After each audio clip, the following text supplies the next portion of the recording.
La anomalía congénita más frecuente del intestino delgado es el divertículo de Meckel, ¿no? Creo que esta pregunta la hacen todos los años, es un regalo para ustedes. O sea, no acá, sino en el examen de residentado. Siempre preguntan esto. Ahora, el divertículo de Meckel tiene la característica de ser un verdadero divertículo porque tiene las tres capas, ¿no es cierto? Tiene serosa, tiene muscular y tiene mucosa. A diferencia de los falsos divertículos que no tienen muscular. ¿Ya? Otra diferencia es que el divertículo de Meckel, ¿no es cierto?, se localiza en el borde antimesentérico. Y los divertículos falsos, en el colon, por ejemplo, se van a localizar en el borde mesentérico. Esa es la diferencia.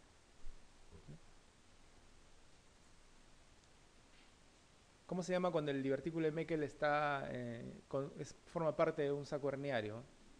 Litré, ¿no es cierto? La hernia de Litré. Eso también les preguntan, como epónimo.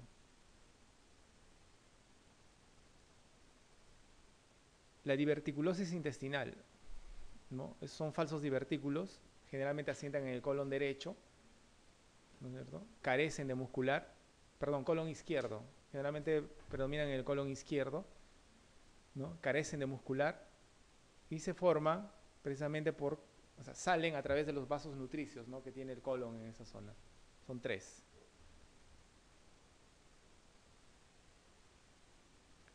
La malformación intestinal. La malformación intestinal más frecuente es la malrotación intestinal, ¿no?, que es un defecto congénito de formación.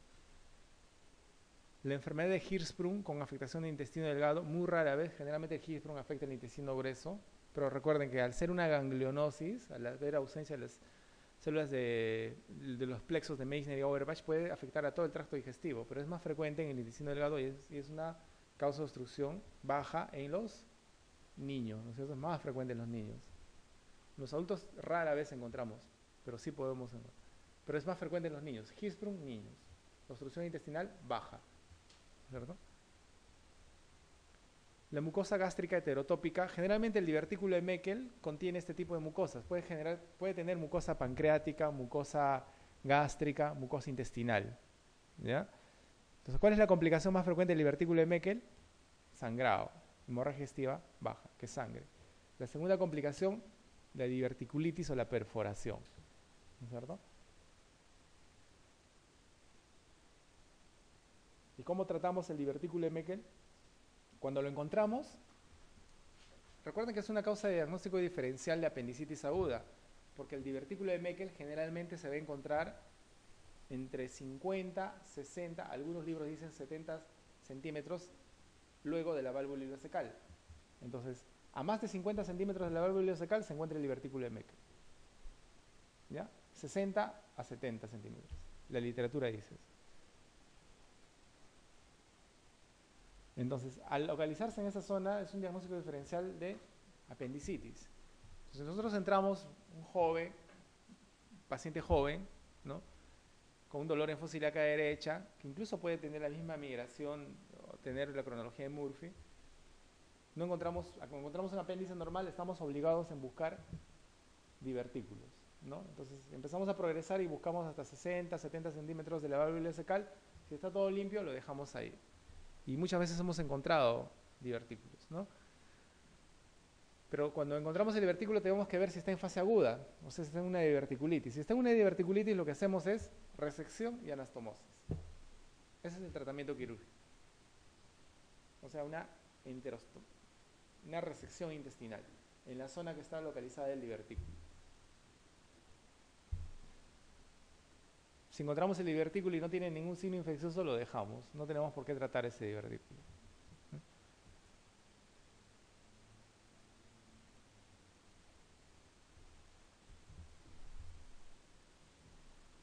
Entonces, la anomalía congénita más frecuente del intestino delgado es el divertículo de Meckel, ¿no?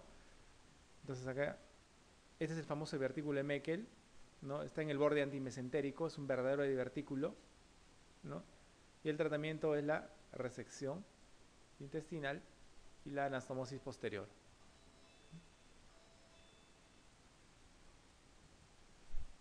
¿Cuál es la complicación más frecuente del divertículo de Meckel?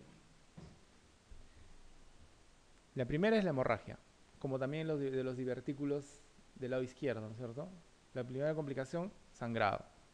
La segunda, la diverticulitis, ¿no es cierto? Y tras la diverticulitis, la perforación.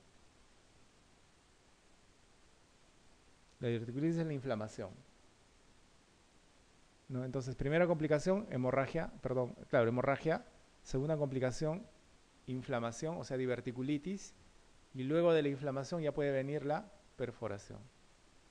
¿Ya? Entonces, hemorragia intestinal, sí. Obstrucción intestinal, ¿podrá generar una obstrucción intestinal en un Meckel? Bueno, puede darse, ¿no? De repente, como parte de una inflamación, puede generar un plastrón y ese plastrón genera la obstrucción. La inflamación, la diverticulitis es la segunda complicación más frecuente. La perforación, ¿no? La ulceración. No se ulcera un divertículo de Meckel, ¿no? Entonces, la complicación más frecuente es la hemorragia intestinal.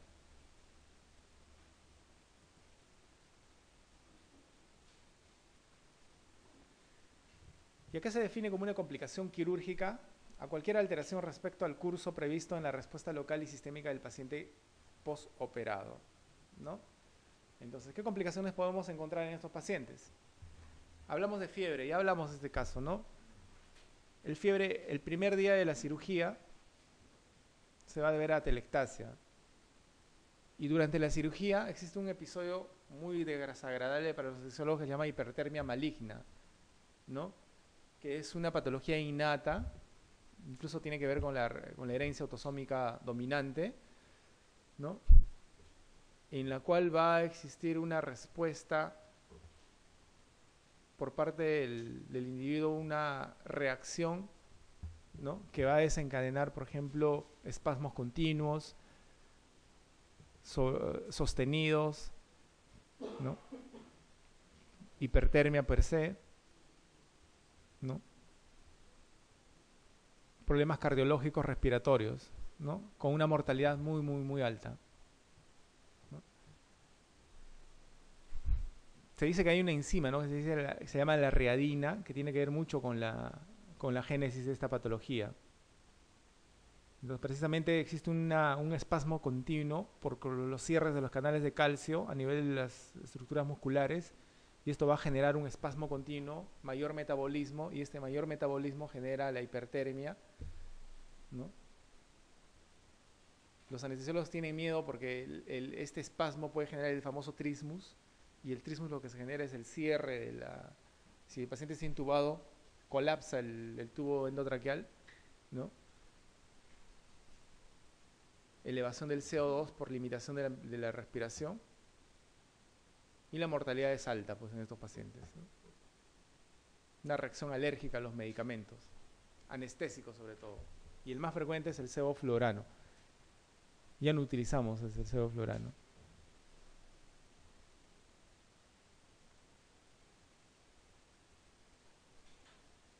El tratamiento es la aplicación de una medicina que se llama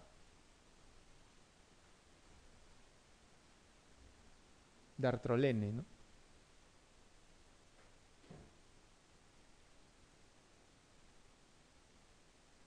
Entonces, fiebre el primer día, atelectasia, lo más frecuente.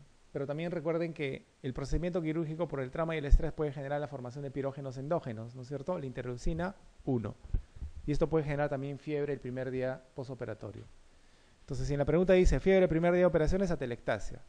Y si no encontramos atelectasia como respuesta correcta, tenemos que ir a buscar pirógenos endógenos, ¿ya? En el postoperatorio. Entre el día 2 y el 3, lo que debemos de pensar, lo que debemos de pensar es que esté cursando nuestro paciente con una infección asociada, ¿no? Una infección urinaria sobre todo, ¿no?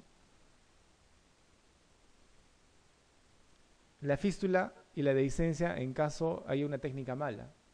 Si la técnica no ha sido buena, no se haya utilizado material adecuado o ha estado en mucha tensión, vamos a presentar fístula a partir del segundo o tercer día, que también puede generar fiebre. Pero no es lo más frecuente. Lo más frecuente hasta el segundo día es infección asociada, o sea, infección urinaria. Entre el tercer día y el quinto día nosotros buscamos esto, ¿no? ISO, infección de sitio operatorio. Y a partir del sexto día buscamos colecciones, o sea, abscesos. A partir del quinto día para adelante, si es que no tenemos absceso, no tenemos ISO, flebitis. ¿No? Es frecuente que se nos escape esto y estamos rotando de antibióticos al paciente, ¿no?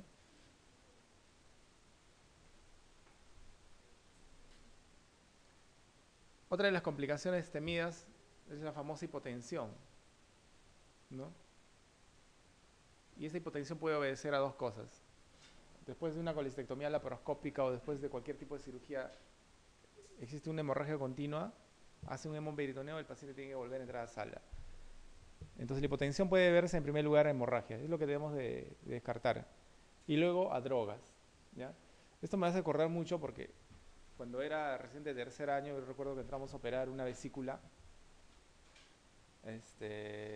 convencional, una paciente joven, 33 años, mujer, venía de emergencia, entramos con un cirujano ya, yo entré con el doctor Llerena, que era un cirujano antiguo, con mucha experiencia, ¿ya? Y él, al ser un cirujano antiguo, no tenía mucha maniobrabilidad en la laparoscopía, por eso decidimos hacerla abierta, ¿no?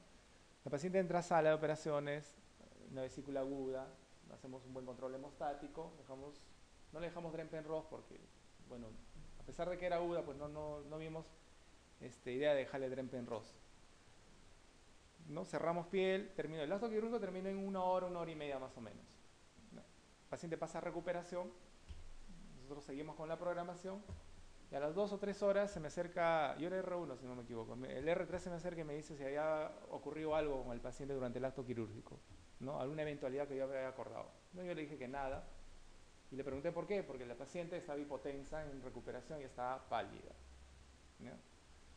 Entonces, para eso nosotros fuimos, ya todo el equipo del servicio estaba ahí reunido tratando de ver qué es lo que estaba pasando, ¿no? Entonces le tomaron una hemoglobina en un AGA, salió en 8, él entró con 14, la hemoglobina está en 8, está recontra pálida, ¿no? Entonces, al ver la hemoglobina en 8 e hipotensión, dijimos, hay que entrar a relapartonizarla. Y entramos a sala. Metieron a sala, la anestesióloga, antes de intubarla, ¿no es cierto?, vio que la paciente tenía una secreción rosada por la vía aérea, salmonelosis también. Logró intubarla, menos mal. Abrimos la cavidad y no encontramos nada. Nada. Y yo recuerdo muy bien que el doctor incluso dijo, ya sé de dónde está sangrando. Del ligamento redondo, ese no hemos controlado bien. Yo no recordaba ningún punto sangrante que habíamos dejado. Abrimos cavidad y no encontramos nada, ¿no? El paciente continuó en shock, llamamos a los de UCI y los de UCI empezaron a hacer una evaluación y una historia del paciente, ¿no? Entonces, ¿qué había pasado? En el postoperatorio, o sea, terminando la cirugía, el anestesiólogo le había infundido un bolo de tramal, ¿no? El tramal le generó hipotensión. Paciente hipotensa pasó a recuperación y las enfermeras en sala de recuperación, como veían al paciente hipotenso, supusieron que había sido un desbalance hidroelectrolítico y empezaron a pasarle cristaloides, ¿no? O sea, desmedidamente, de tal manera que hemodiluyó la sangre y le generaron un edema agudo de pulmón, ¿ya? Esta hemodilución le pasaron como 4 o 5 cloruros de sodio, así el chorro, ¿ya? El chorro, ¿ya? Llevó un edema agudo del pulmón al paciente y lo llevó a una insuficiencia respiratoria, pues. La señora pasó a UCI, 2 días después, por lo joven que era, resolvió ese edema de pulmón, ¿no? Y salió bien. Entonces, tuvo su tour por cuidados intensivos con la paciente, con una vesícula aguda. Entonces, imagínense, miren lo que genera, o sea, la administración de una medicación, ¿no?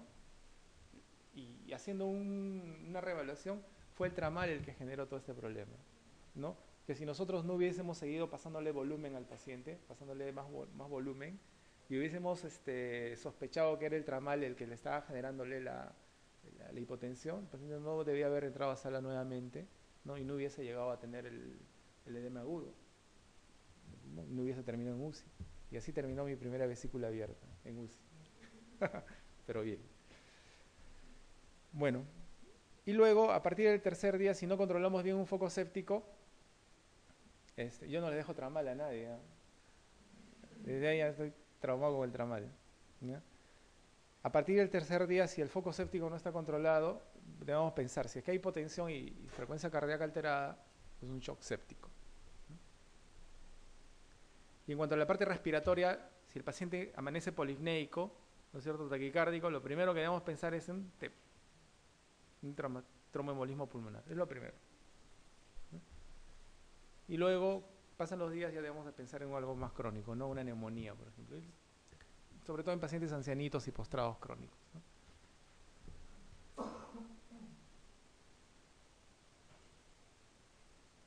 Entonces, no es complicación de una herida quirúrgica.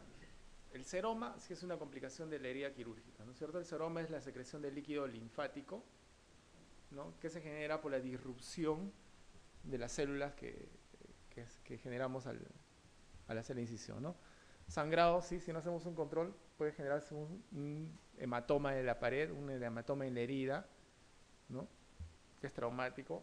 Si se presenta en el celular subcutáneo no hay problema porque se drena, pero si el hematoma lo tenemos a nivel del músculo, genera un gran dolor, ¿no?, por la distensión que va a generar, y la fascia generalmente controla el sangrado, y si el sangrado está en expansión genera dolor, pues, en estos pacientes.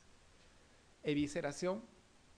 Una herida quirúrgica sí se puede eviscerar, se puede complicar. La evisceración es la exposición de las asas hacia el exterior, ¿no? La evisceración completa se llama, porque existe una evisceración parcial o una evisceración contenida, ¿no? Recuerden que la evisceración se da cuando se pierde el elemento de sostén de la pared abdominal, que es la aponeurosis. Si la aponeurosis se pierde, ¿no es cierto?, se hace disrupción, el paciente se eviscera. Esta evisceración puede ser total cuando la evisceración incluye la aponeurosis y la piel, o puede ser parcial, o una evisceración contenida cuando la evisceración solamente compromete la aponeurosis más no la piel. Entonces podemos tener una evisceración contenida cuando es la piel la que no sostiene todas las asas intestinales.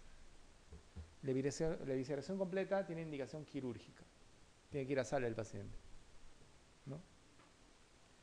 Hipertermia maligna no es una complicación, pues, de la herida quirúrgica, no es una complicación anestesiológica. Esto lo ven más los anestesiólogos, ¿no?, porque es una complicación que se da precisamente por una respuesta alérgica a los anestésicos utilizados en estos pacientes.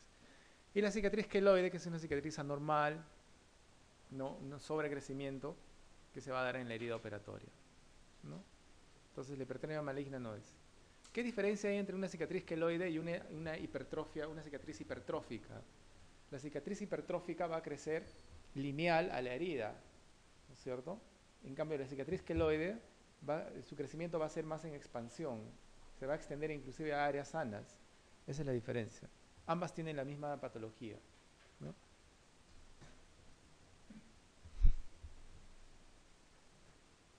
Esta es una evisceración completa, miren. ¿Ya? Una evisceración total, ¿no? Miren cómo está el asa, dilatada, engrosada, ¿no? Estos son los puntitos que contenían probablemente esta evisceración. Si esta evisceración lo hubiésemos tenido cerrada con la piel, esa sería una evisceración contenida por la piel. Entonces lo que hacemos en estos pacientes es contenerlo, que granule en esa zona, ¿no?, evitar que haga sobreesfuerzos una buena faja, y este paciente obviamente va a evolucionar hacia una hernia incisional, ¿no es cierto?, hacia una eventración. Eso es lo que queremos que vaya, si es que está contenido con la piel. Pero si está así, este paciente te quiere subir a sala de operaciones, ¿no? Volver a peritonizar las asas intestinales. Y muchas veces, si la piel está acá, probablemente la aponeurosis, que es la que sostiene la pared abdominal, debe estar por acá atrás. Acá está. La distensión de las asas hace imposible el cierre. Entonces estos pacientes tienen que ir a bolsa de Bogotá, ¿no es cierto? Una bolsa de Bogotá para favorecer la disminución del edema, ¿no?, para no perder la aponeurosis, y luego ya hacemos el cierre. Igual, ¿no?, si cerramos en primera intención y logramos afrontar la aponeurosis, lo que este paciente va a generar después, por la distensión que tiene, miren cómo está todo engrosado, fibrosado y distendido, va a ser un hilio, va a ser distensión abdominal, y la distensión por la compresión que vamos a generar al cerrar aponeurosis vamos a crear una hipertensión intraabdominal en el paciente. Y la hipertensión intraabdominal nos puede llevar a un compartimental abdominal, ¿no es cierto? Entonces estos pacientes generalmente van a Bolsa de Bogotá, por lo menos dos sesiones, o sea, cambio 3 al tercer día y al sexto día, y en una semana baja todo el edema y podemos aproximar fácilmente las asas intestinales. Perdón, la aponeurosis para cerrar la pared, ¿no? ¿No? Esta es una cicatriz queloide. Recuerden que la diferencia entre una hipertrófica y una queloidea es que la queloide se va a extender en área, en superficie, ¿no es cierto? A diferencia de la cicatriz hipertrófica que se va a limitar solamente a la zona de la incisión. Cualquier tipo de herida puede generar queloide, ya sea una herida quirúrgica o una herida traumática. No es porque he tenido una herida que no ha sido quirúrgica, va a generar queloide, no. Ambas tienen la misma fisiopatología. ¿Cómo tratan una cicatriz queloide? Una vez diagnosticada, tienen dos tratamientos, el manejo médico y el manejo quirúrgico también de la herida quirúrgica, ¿no? El manejo médico lo hacen con infiltración de corticoides, ¿no es cierto? ¿Qué es lo que utilizamos nosotros? Triamcinolona. Y recuerden que la triamcinolona deben aplicarlo con un cachito de lidocaína, ¿ya? La lidocaína, por un lado, para mejorar el dolor, ¿no? Por la aplicación que se va a dar, y tiene que ser con epinefrina. Y la otra es con un poquito de... la epinefrina nos ayuda a abrir los poros, a abrir los vasos en esa zona para que discurra fácilmente el corticoide que vamos a utilizar. Entonces pueden utilizar 1 centímetro de... aplicaciones de 1 o 2 centímetros de triamcinolona con 1 centímetro de lidocaína, lo diluyen, ¿no? Con epinefrina obviamente, y hacen la infiltración a lo largo del borde de la cicatriz queloide. El resultado, sobre todo con queloides que no tienen más de 6 meses. Porque si ustedes quieren infiltrar un queloide que tiene más de 1 año, imposible. No van a tener resultados positivos. Y recuerden, las infiltraciones son 4 a 6 semanas. O sea, una vez por semana, 4 o 6 sesiones. Y luego de aplicar el corticoide, lo que tienen que hacer es efecto de presión. Se consigue un esparadrapo transport, ¿no? Que son los más lisos, o de papel, y luego de la infiltración tienen que hacer compresión. Lo más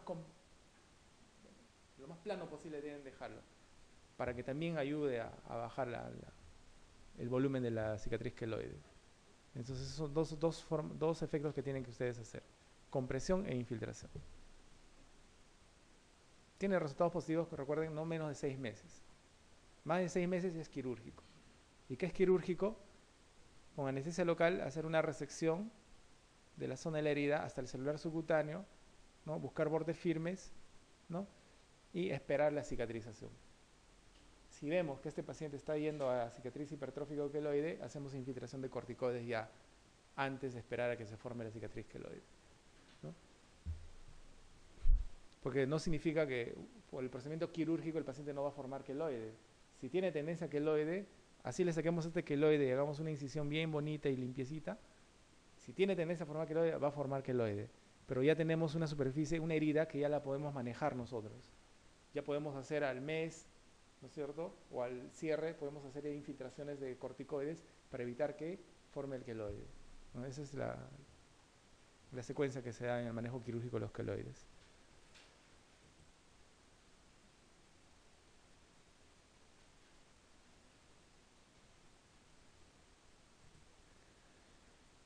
Las complicaciones perioperatorias afectan con más frecuencia generalmente vamos a tener más complicaciones a nivel del sistema respiratorio, el aparato respiratorio, ¿no? Ahí tienen las famosas atelectasias, ¿no? Y si las atelectasias son severas, incluso pueden generar infección de la atelectasia y ser un foco de neumonía en estos pacientes, ¿no?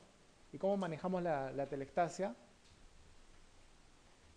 Primero, ¿por qué se forma la atelectasia? La primera causa es el dolor, ¿cierto? ¿Por qué? Porque disminuimos la amplexación torácica, ¿no? Impedimos que el diafragma baje, que los alvéolos se expandan y permanecen colapsados, ¿no es cierto? Entonces eso genera el dolor. Entonces, ¿qué es lo primero que tenemos que hacer? Mejorar el dolor, manejo del dolor de la herida del paciente. Y luego, dilatación de los alvéolos. ¿Cómo dilatamos? Nebulizando, con broncodilatadores o corticoides. Entonces, nebulización, manejo del dolor y por último, fisioterapia respiratoria en el paciente, ¿no? Deambulación precoz, fisioterapia respiratoria.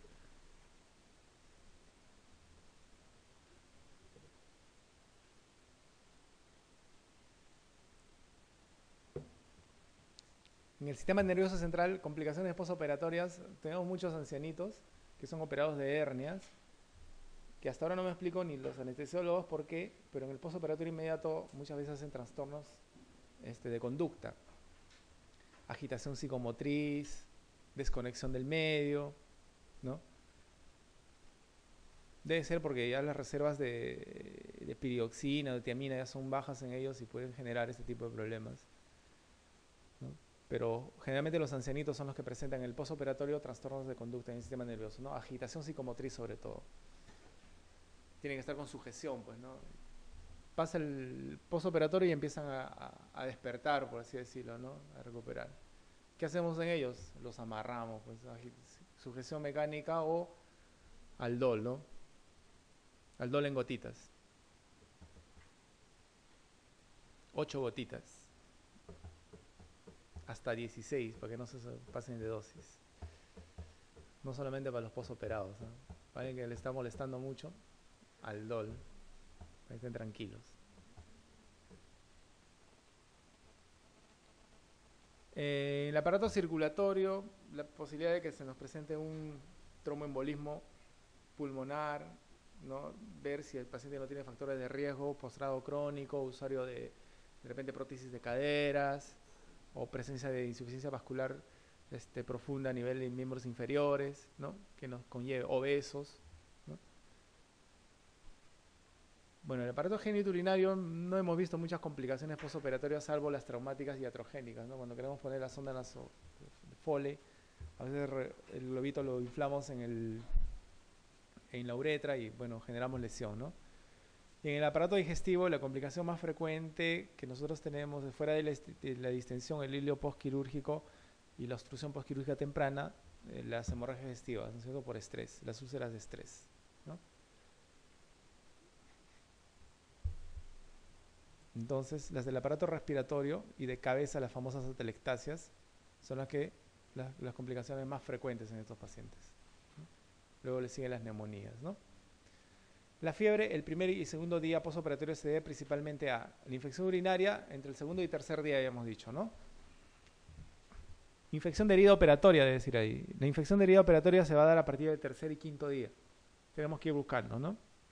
Las atelectasias son las que se van a dar en el primer día postoperatorio, ¿no?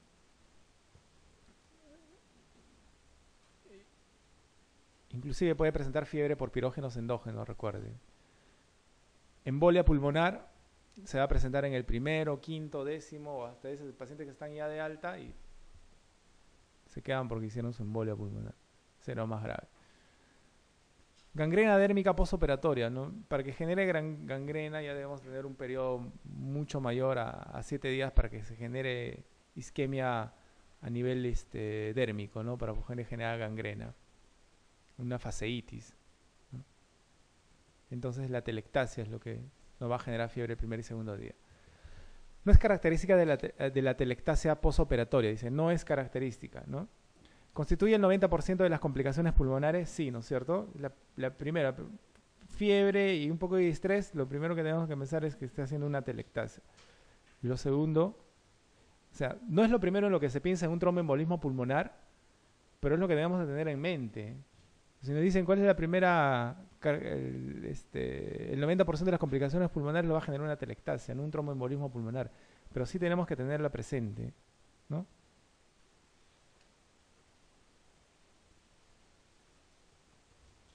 Los factores de riesgo son la obstrucción bronquial y la ventilación ineficiente. No, ¿no es cierto? Ah, claro que sí, ¿no? Los factores de riesgo son la obstrucción bronquial y la ventilación ineficiente, claro. Si nosotros tenemos una amplexación limitada por el dolor que va a generar una laparotomía abdominal o una cirugía torácica, ¿cierto? Eso va a condicionar el colapso alveolar y este colapso, ¿no es cierto?, va a empezar a generar síntomas como fiebre. Y si es que este colapso se mantiene, Podemos llegar incluso a tener una telectasia infectada. Y la telectasia infectada ya es un cuadro un foco séptico, ¿no? Se inicia con fiebre y taquicardia. La mayoría de las veces con fiebre, ¿no? Fiebre, primer día postoperatorio, atelectasia.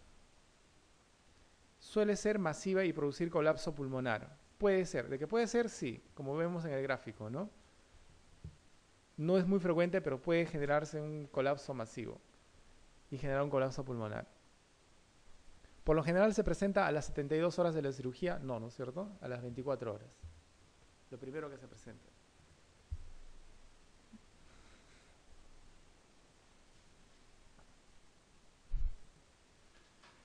Paciente con fiebre el sexto día posoperatorio, ¿qué diagnóstico debe sugerir en primer lugar? Sexto día posoperatorio debemos buscar una colección, un absceso, ¿no?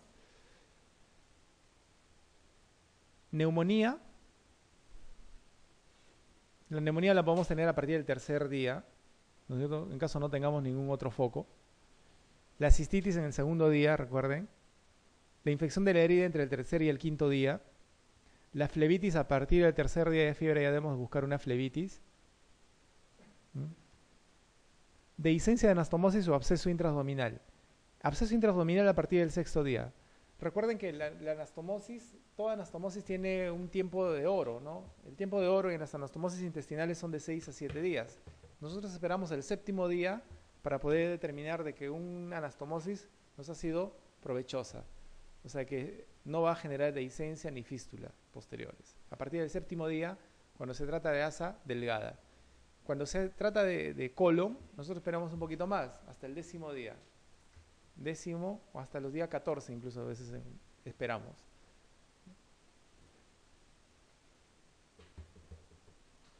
Ahora, esto no condiciona de que debemos esperar hasta el día 14 para poder darle de comer al paciente. Nosotros ya instauramos la dieta entre el tercer o cuarto día, perdón, la dieta se instala una vez que el paciente, ¿no es cierto?, restituya su tránsito. O sea, que el paciente presente ruidos hidroaéreos, ¿no?, y haya eliminado flatos. Ese es el punto en el que nosotros reinstauramos la dieta, ¿no? Puede ser en el PO1, PO2, PO3, PO4, independientemente de eso, ¿no? Entonces, dehiscencia podemos esperar hasta el séptimo día. Y precisamente las dehiscencias y las fístulas se manifiestan con fiebre, ¿no? Y la diferencia de los abscesos, la fiebre de las dehiscencias llegan hasta 40, son picos, picos bruscos. 40 grados y el día siguiente el paciente está ya con su secreción, con su fístula en la gasa que cubre la herida, el Drempen-Ross, ¿no? En cambio, los abscesos nos van a dar la famosa fiebre en picos, ¿no? Pico, pico, pico.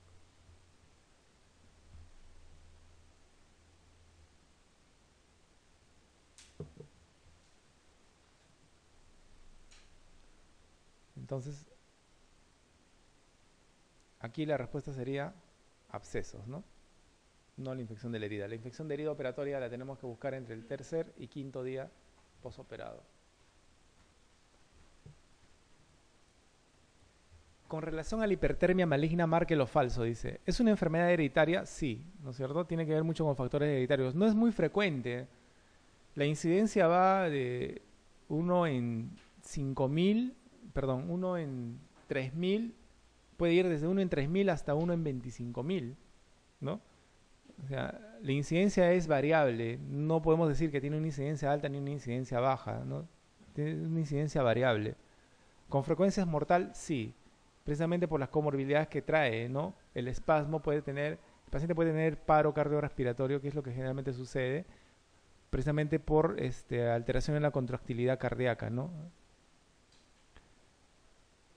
Se debe por una contractura persistente del músculo esquelético, si eso es lo que genera, la contractura persistente genera el aumento del metabolismo, ¿no? Y al haber un aumento de metabolismo va a existir mayor producción genera mayor gasto de ATP energías, y esto genera la hipertermia por metabolismo acelerado, ¿no? La prueba de la contractura con cafeína alotano es de elección. Es una prueba que se ha determinado para todos los pacientes, ¿no? Pero sin embargo, lo que se determina ahora es la presencia, bueno, los antecedentes de algún evento nocivo frente a un anestésico va a ser importante. Ahora, definitivamente uno no sabe cuándo le va a tocar ese tipo de pacientes, ¿no? Porque es variable la incidencia, ¿no? Se presenta en 1 en 5.000 pacientes. La literatura dice que al ser variable puede ir desde 1 en 3.000 hasta 1 en 25.000, ¿no? Esa es la frecuencia.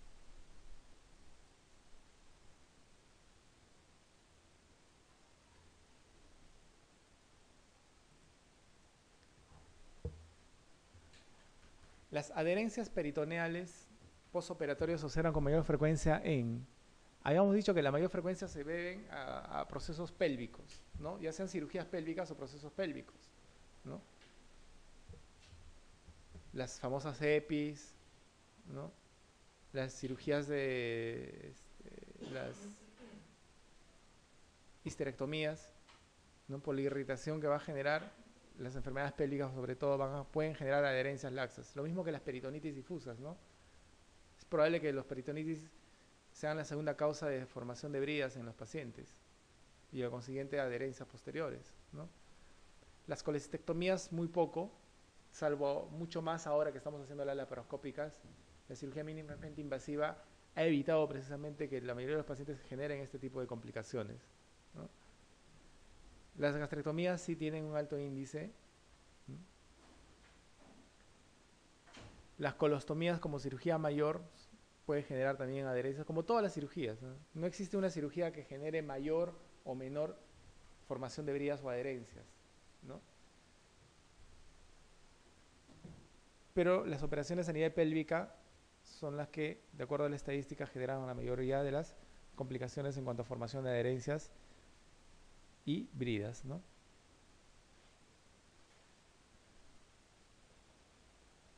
Entonces la laparoscopía es una ventaja a eso, ¿no? Una primera ventaja es evita la formación de bridas de adherencias. Son mínimas las bridas y las adherencias que forman la laparoscopía, ¿no? No es que no formen bridas nunca, no, son mínimas las. Entonces las operaciones pélvicas, no solamente las operaciones pélvicas, sino los procesos inflamatorios pélvicos nos van a generar o tienen un alto índice de formar bridas y adherencias en esa zona. ¿Qué tipo de colección tiene un seroma? Linfática, ¿no? Serosa, no, pues. Linfática, sí. Intestinal, no es un seroma. Purulenta ya sería un absceso. Hemática sería un hematoma. Entonces es secreción linfática. Esta secreción linfática es lo que nosotros llamamos secreción serosa, ¿no? Transparente, amarillo transparente, ¿no? Esa es la secreción linfática que genera un seroma. A veces este seroma no aparece solamente como seroma, sino aparece como un seroma con rasgos hemáticos. Entonces podemos tener una colección serohemática, ¿no? O un seroma que tenga una colección linfática y hemática, o sea, serohemática, de la misma denominación. ¿Y qué es lo que va a generar el seroma? Fiebre, ¿no? Dolor en la herida, y el tratamiento es el drenaje, apertura de la herida y drenamos ese seroma.